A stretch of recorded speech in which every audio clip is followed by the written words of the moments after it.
สบายดีเนาะมื้อนี้ก็คิดอยากแกงหน่อไม้นี่เลยพากันมาหานี่ก็เลิกงานมาก็สิค่ำแล้วล่ะก็เลยพากันมาแหวหาเนาะ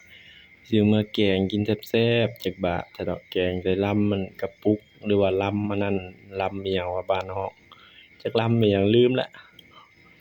เอามาแกงนี่มันสิเป็นคันๆดอกลำน่ะอยากคล้ายๆต้นบอนแต่ว่ามันบ่แม่นเนาะหน่อไม้เอาก็2หน่อแน่นี่หน่อใหญ่ปอกแล้วก็บ่หลายปานใดดอก ก็พอดีแกงเนาะก็บ่ได้มันก็มีหลายอยู่บ่เอาหลายเอาพอแต่พอแกงก็พอละเมื่อหลายก็กินบ่เบิดเดะก็เลยเอาได้ส่ำนี้เด็กๆก็หม่นมานำอีกได้มาแล้วก็เอามาจักนะบัดนี้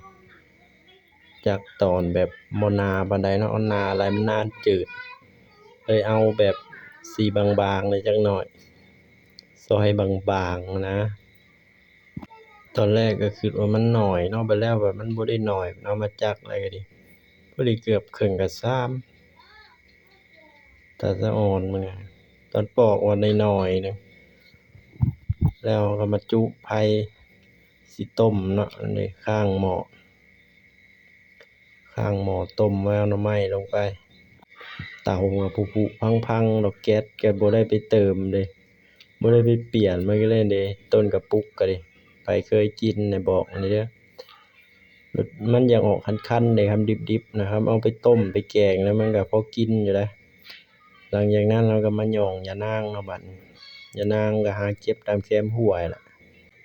หลังจากนี้ยะนางแล้วเราก็ให้แม่บ้านเราเป็นคนแกงเนาะเพราะว่าเรามันฝีมือยังบ่อยากถึงปานใด